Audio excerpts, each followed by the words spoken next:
So students of 8th class, in this video we shall learn civics chapter 3 judiciary. And let me tell you students, 7th chapter of history has been removed by the Decision Board of Education. So now we have only two chapters, 6th chapter of history and 3rd chapter of civics, that is judiciary. So let's begin. We have three types of government. In the beginning also I told you when we were studying first chapter of civics that we have government, three type of government, that is legislature which make law, executive which makes or implements law or carry on laws, and judiciary protects law.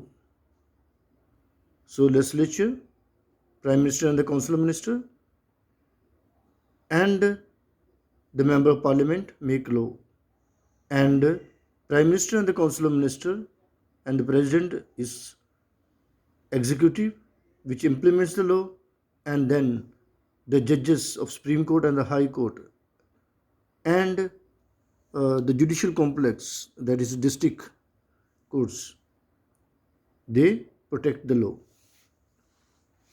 So while the legislature makes laws and the executive carries them out, it is the job of the judiciary to interpret or explain the meaning of these laws and to give punishment to the lawbreaker. The Constitution of India also provides for an independent, let me explain you this one. See, all defense officer, railway officer, many other bureaucrats, PWD officer are directly under the ruling party. Whereas the judges of Supreme Court and the High Court are not under any of the government. Neither they are under the state government, nor they are uh, under the central government. So they are independent and uniform. India, the Constitution of India also provides for an independent and uniform. That means all the laws are applied to from north to south, east to west, are the same laws for everyone, rich or poor, politically low and high. Okay, and it is integrated. The Supreme Court is an integrated judiciary. That means the states have a high court, but wherever there are major problems faced by the states, we have a integrated judicial system, that is the Supreme Court. The judicial system of India is like a pyramid.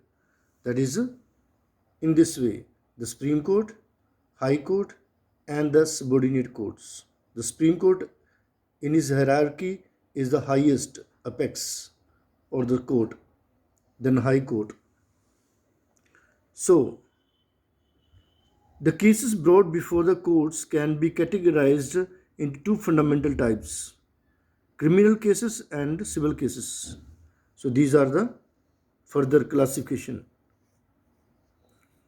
So both are important, criminal cases and civil cases. So you go through, it's very easy. So all thefts, robberies, killing, physical injury, they belong to the criminal cases, and civil cases, all marriage dispute, contracts, damage, and so on. And then we are going to study about the Supreme Court first. We have the seat of the Supreme Court is in Delhi. Okay, it consists of Chief Justice and not more than 33 other judges. Okay, and timely the Parliament decides how many judges are needed for the country. The composition: Chief Justice is appointed by the President of India, and other judges are appointed by the President in consultation with the Chief Justice of the Supreme Court, and of course, the Prime Minister also. The Chief Justice and other judges of the Supreme Court hold office till they complete 65 years of age. So, no 5 years, no 6 years, till they complete the age of 65. The judges of Supreme Court can be removed by the President on two grounds. on two conditions: proved misbehavior and incapacity. That means if they go against the constitution or incapacity of their behavior. So these are the two. This is known as impeachment, the removal of the judges. Like similar like a president, I explained you. So in both the houses, two-third majority has to vote to remove the judges. So far only one judge has been removed in the history of India. Then qualification of the judges must be a citizen of India, a distinguished jurist, that means expert in law. He should have been a High Court judge for at least 5 years and advocate of High Court for at least 10 years. Now, what are the powers? Since in hierarchy it is the highest court, what power is must that we should know what are the powers of the Supreme Court. So, what are the jurisdiction? Actually, jurisdiction is what? It is a particular power. In this power, every court has to decide and use their power. That is a limitation. So, they have to remain under limitation and use their power. So, first one is original jurisdiction. That means originally cases go to Supreme Court. Otherwise, what happens? If you want to file a case, first you go to district court. If you are not satisfied, district court, you go to High Court. If you are not satisfied to the High Court, then appeal is made to the Supreme Court. So in this way, you move.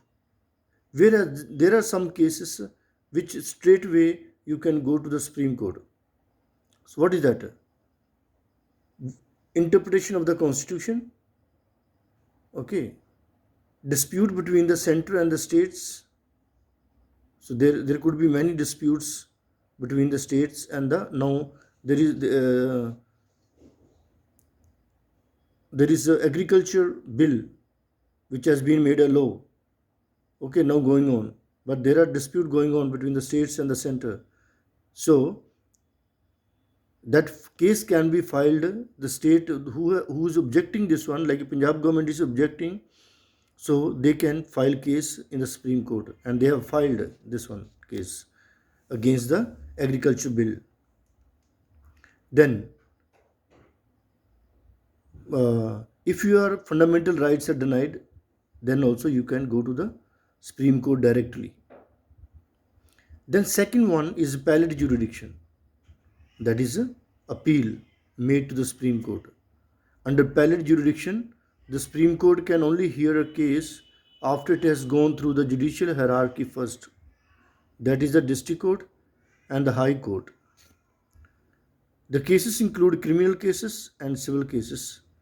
Approach can be made to the Supreme Court only by special leave. That means certificate is given by the High Court. If you want to go to the Supreme Court, particular case can be carried. That is civil cases and criminal cases. Okay, so that is appellate jurisdiction. So these are the main original jurisdiction and appellate jurisdiction. The administrative functions we shall study in the next part. Okay.